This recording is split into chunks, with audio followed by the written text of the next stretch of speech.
So it's like 67 degrees outside, and it's the first good weather on a Saturday that we've had probably since November. And went down to the river, and I mean, it rained a lot last night. It was bad. Got in anyways, threw it around a little bit. I think today's going to be a tying day. So, here we go.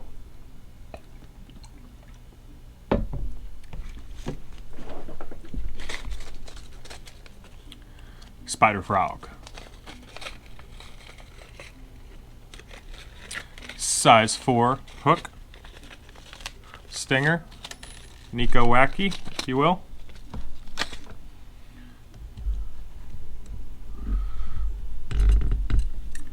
Let's get started. First things first, let's get some thread going on here. Some of your heavier thread is super fine to use here. This is a bass fly, so they tend to see a little bit more abuse than everything else in the box.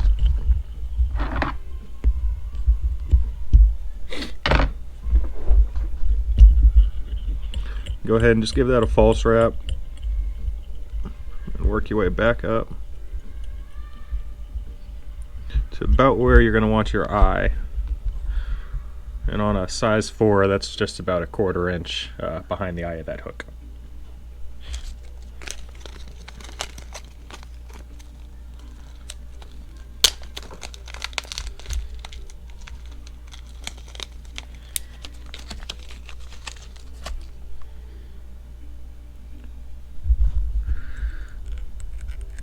Just like you would a normal tungsten or copper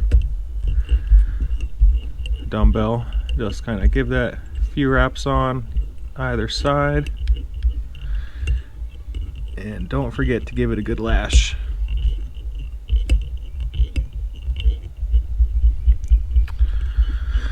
Now that is secure, grab one of our guinea feathers.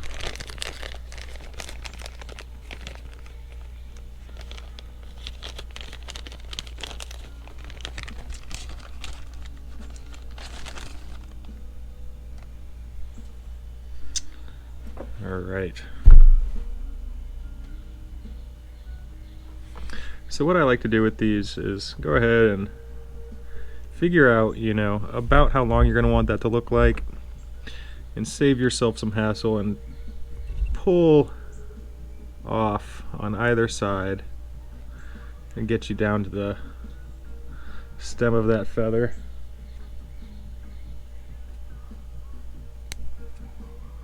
So you got something like that.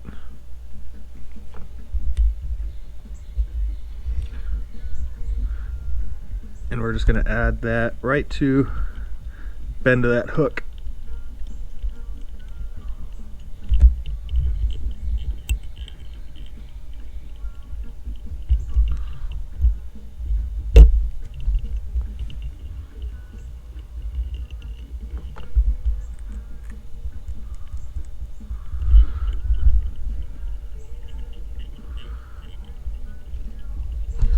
Go ahead and hang it just about halfway in between the dumbbell eye and the guinea feather there, and we're going to start working on our legs.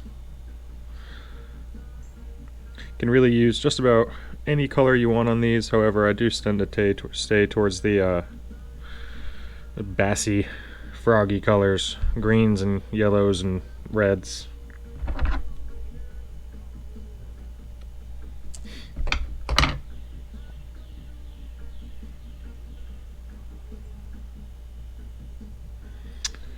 Alright, go ahead and tie those in right into the middle there.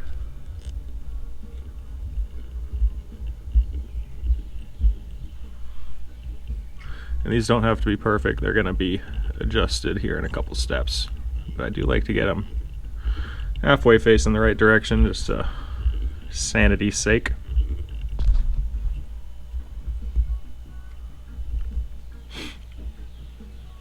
I think my pizza's ready.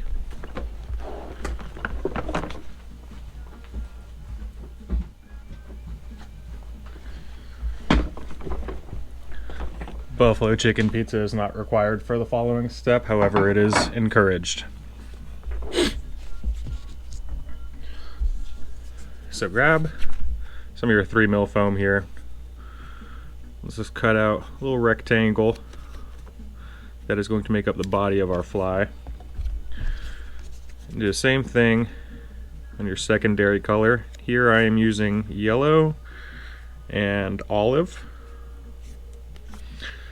It'll be a yellow belly frog. So I like to start with the top side. So I've got my piece of 3mm foam here, and I'm going to place it just behind where I had my thread. Encourage it to fold around there and give it a loose wrap where you want to start that abdomen, and on your second wrap you can go ahead and give it a little bit of muscle.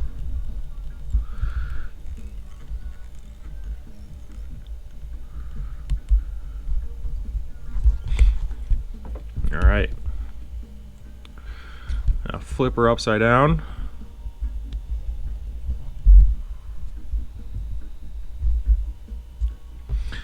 Let's grab your secondary color here and do the same exact thing. Make sure you follow that line you've already put in the green and give it a few semi-aggressive wraps. Once you have that right about where you want it, go ahead and get it right side back up again. Hold these back so you can get your thread in front of it. Right up behind the eye right there.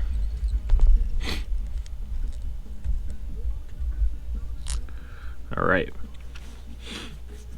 Now, somewhere around here, first of all, let me show you what I am dealing with.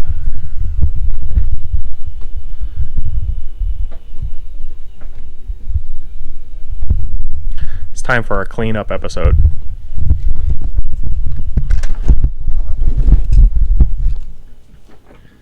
This, found it.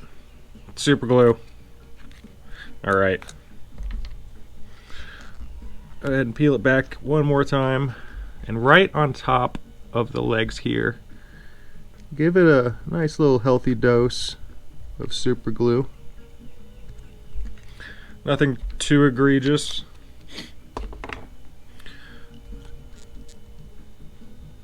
And you can kind of fold these down into shape, pull those legs back, and we can make that second section right here. So once again, a loose wrap to start is going to be easier on you later, but once you get that loose wrap, you can come back around and start to put a little bit of elbow grease into it, just about to the point of the breaking point of your thread, no further. And before we get too far, let's go ahead and pull these legs out to about where we're going to want them to be.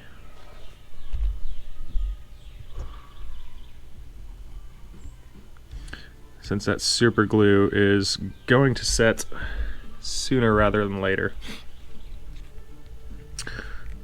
Same technique to move forward here, just kind of peel these things back, get that thread started behind the eyes, and then you can move forward. Alright, now if you have a pair of curved scissors, I like to use them here for a little bit more of a natural edge. Pop that guy off, make sure you don't cut your thread, and pop that one off. Now we can whip finish without too much in our way.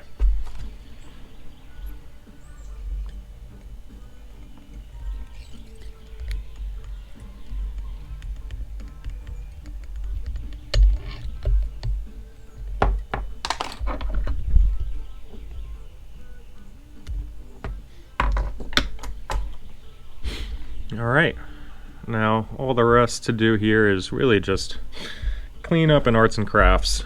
So just trim these legs up a little bit.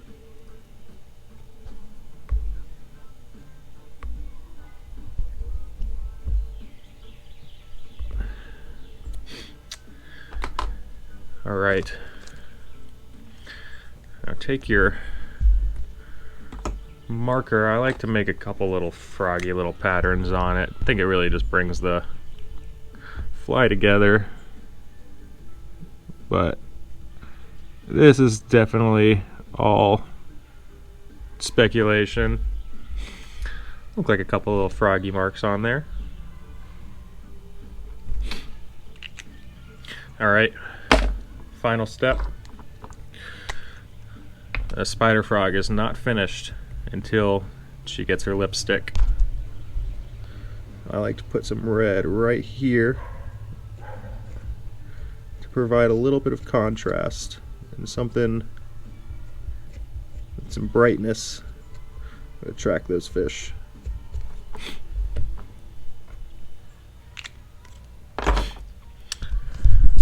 And you end up with something like that.